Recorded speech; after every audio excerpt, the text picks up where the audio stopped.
Assalamualaikum warahmatullahi wabarakatuh. Perkenalkan kami kelompok 1 akan menyampaikan materi tentang tren pemajakan PPh Badan. Perkenalkan anggota kami yang pertama ada Sibil Cahya Khalisa, Jocelyn Gracia, Harisma Jaya Kusuma Halim, Siti Raudita Amelia, Putri Alia Nugroho, dan saya Muhammad Rafi Rakandani. Baik, yang pertama adalah sejarah PPh Badan di dunia.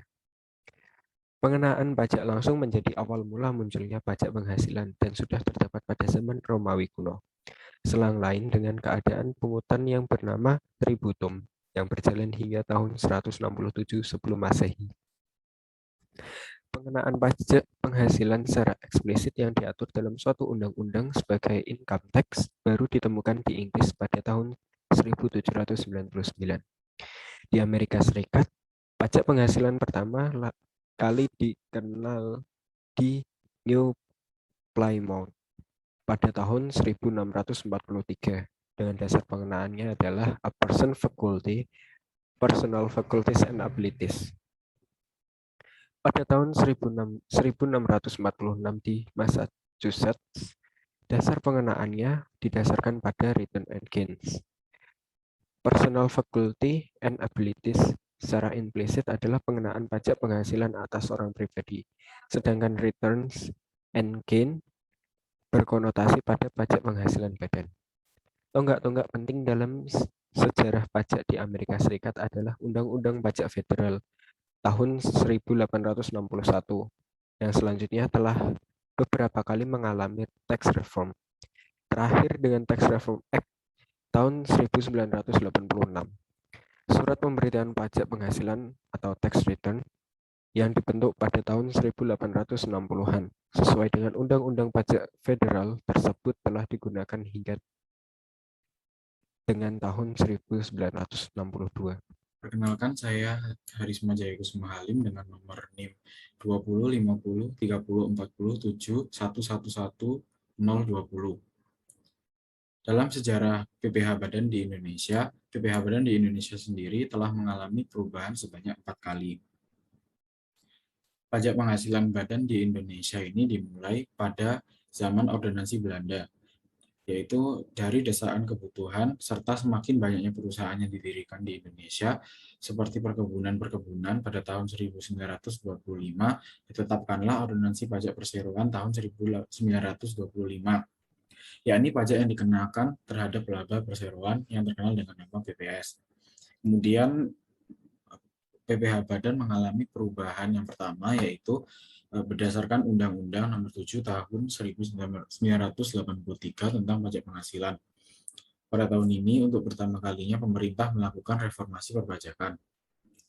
Pada tahun tersebut, Ordonansi Pajak Perseroan dan Ordonansi Pajak Pendapatan dihapuskan dan diubah menjadi Undang-Undang Nomor 7 Tahun 1983 tentang pajak penghasilan. Salah satu perubahan mendasar dalam Undang-Undang Pajak Penghasilan tersebut adalah perubahan tarif baik untuk wajib pajak orang pribadi maupun badan. Terus kemudian terjadilah perubahan yang kedua pada PPh Badan, yaitu berdasarkan Undang-Undang Nomor 10 Tahun 1994. Pada tahun ini, pemerintah kembali melakukan perubahan terhadap Undang-Undang Pajak Penghasilan. Salah satu perubahan yang ada pada Undang-Undang Nomor 10 Tahun 1994 adalah perubahan pada tarif yang berlaku. Kebijaksanaan di bidang tarif pajak dilakukan dengan mengatur kembali besarnya lapisan penghasilan kena pajak dan besarnya lapisan tarif pajak dengan tetap mempertahankan progresivitas tarif yang diberlakukan terhadap wajib pajak orang pribadi dan wajib pajak badan.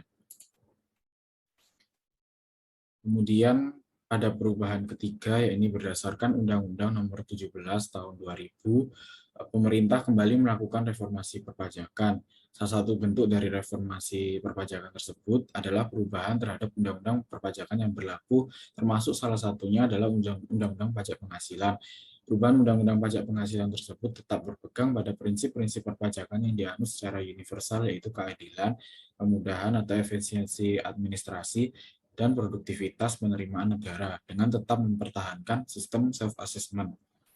Kemudian perubahan yang terakhir, yaitu perubahan yang keempat, berdasarkan Undang-Undang Nomor 36 Tahun 2008. Pada pertengahan tahun 2008, pemerintah kembali melakukan perubahan terhadap Undang-Undang Pajak Penghasilan, yaitu dengan menetapkan Undang-Undang Nomor 36 Tahun 2008 tentang perubahan keempat atas Undang-Undang Nomor 7 Tahun 1983 tentang pajak penghasilan. Salah satu perubahan yang ada pada Undang-Undang PPh yang terbaru tersebut adalah perubahan tarif baik untuk wajib pajak orang pribadi maupun wajib pajak badan. Selanjutnya, saya Jocelyn Gracia akan menjelaskan bagaimana dasar pengenaan PPh badan korporat atau corporate based tax berdasarkan negara OECD dan Indonesia. Pada negara OECD, pengertian dasar pengenaan pajak ini berhubungan langsung dengan peraturan perundang-undangan sehingga jatuhnya lebih kompleks. Di mana di sini mencakup keseluruhan mengenai tunjangan pengeluaran hingga pengurangan atas kontribusi dan cadangan pensiun, penilaian aset dan persediaan, dan juga deductible expense ini. Nah, sedangkan di Indonesia, dasar pengenaan pajak penghasilan badan itu adalah PKP atau penghasilan kena pajak, di mana PKP ini ditentukan berdasarkan pajak penghasilan terutang pada suatu tahun pajak, di mana pajak penghasilan yang terutang itu dihitung berdasarkan pengurangan atas penghasilan bruto yang dikurangi dengan deductible expense dan kompensasi kerugian fiskal. Nah, di sini deductible expense atau biaya yang dapat dikurangkan itu diatur dalam pasal 6 ayat 1 UU KUP berdasarkan yang diartikan sebagai biaya yang berhubungan langsung dengan kegiatan usaha dalam mendapatkan, menagih, dan memelihara penghasilan. Nah, sedangkan kompensasi kerugian fiskal ini merupakan kerugian yang didasari oleh ketetapan pajak yang telah diterbitkan oleh DJP atas SPT tahunannya, di mana kompensasi kerugian fiskal ini terjadi apabila jika pada tahun pajak sebelumnya terdapat kerugian fiskal, yaitu di mana penghasilan bruto ketika penghasilan bruto dikurangi dengan deductible expense itu akan mengalami kerugian. Nah, di sini kompensasi kerugian fiskal ini dapat dikompensasikan dengan laba neto fiskal berturut-turut selama 5 tahun. Kenalkan, nama saya Sibyl Khalisa, NIM 20503040111001. Di sini saya akan menjelaskan tentang marginal effective tax rates dan average effective tax rates. Sebelum itu, saya akan menjelaskan sedikit tentang effective tax rates. Jadi, ada cara yang dilakukan perusahaan untuk dapat mengurangi beban pajak, seperti tax planning, tax avoidance, tax evasions, atau dengan berbagai kebijakan yang diterapkan oleh perusahaan untuk meminimalkan jumlah pajak yang dibayar oleh perusahaan. Perusahaan dalam menghitung beban pajaknya menggunakan dasar penghasilan kena pajak dan tarif yang berlaku sesuai dengan undang-undang. Akan tetapi, secara faktual, persentase tarif yang nyata dikenakan terhadap penghasilan diukur dengan tarif pajak efektif. Bagi perusahaan yang memiliki beban pajak yang lebih tinggi merupakan kerugian, dikarenakan dapat mengurangi laba bersih yang diperoleh perusahaan, serta tidak tercapainya salah satu tujuan perusahaan, yaitu memaksimalkan kesejahteraan pemegang saham atau investor, dengan cara memaksimalkan nilai perusahaan dengan cara memperoleh laba maksimum. Sehingga di dalam melaksanakan kewajiban perpajakan sangat dibutuhkan perencanaan pajak yang baik. Selanjutnya, ada marginal effective tax rates, yaitu pengertiannya adalah tarif pajak efektif yang dikenakan terhadap tambahan proyek investasi, yaitu nilai sekarang dari akumulasi arus kas yang dihasilkan dari setiap tambahan rupiah dari investasi. MATR yang lebih tinggi menunjukkan tingginya cost of capital dan menurunkan arus modal yang masuk ke suatu negara. Tetapi dengan tingkat inflasi yang lebih rendah, tunjangan depresiasi pajak yang lebih rendah, dan mengarah pada tingkat MATR yang lebih rendah. Selanjutnya ada average effective tax rates. Pengertiannya adalah tarif pajak efektif yang dikenakan terhadap hasil yang didapatkan dari proyek investasi. Nah, ini itu dihitung sebagai perbedaan proporsional antara pre and post tax yang dikenakan terhadap profit. Sistem pajak pada perusahaan atau badan juga memiliki pengaruh pada perbedaan pilihan. Contohnya yaitu pada perusahaan multinasional yang dihadapi oleh pilihan di antara lokasi produksi alternatif. Misalnya, jika sebuah perusahaan Amerika ingin masuk ke pasar Eropa, ia dapat menempatkan produksi di salah satu dari sejumlah negara Eropa yang berbeda. Mengingat dari struktur biayanya, proses produksi kemungkinan tidak ditemukan di semua negara. Perusahaan atau badan mungkin memilih lokasi yang menawarkan laba pasca pajak tertinggi.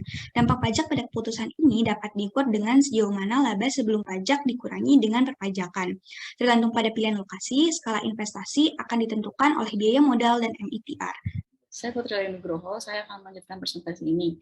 Reasons for taxing capital income. Yang pertama, jika tidak ada capital income tax, maka akan berpengaruh kepada bentuk dari suatu organisasi dan akan merusak pajak penghasilan seseorang. Yang kedua, capital income tax mampu mengurangi penyimpangan yang disebabkan oleh labor income tax atau pajak penghasilan tenaga kerja. Yang ketiga, capital income tax dapat memberikan kompensasi kerugian secara penuh jika pendapatan modal seseorang bersikap negatif. Dan yang terakhir, yang keempat, capital income tax dapat meningkatkan penerimaan pajak dalam jumlah yang cukup besar dalam perekonomian yang efisien karena pendapatan modal lebih besar daripada investasi. Perkenalkan, saya Siti Raudita Amelia dengan NIM 20 50 30 40 711 037.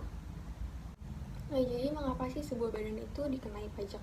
Jadi ada beberapa data yang kami sajikan di dalam makalah kami, yaitu data mengenai penerimaan pajak penghasilan badan.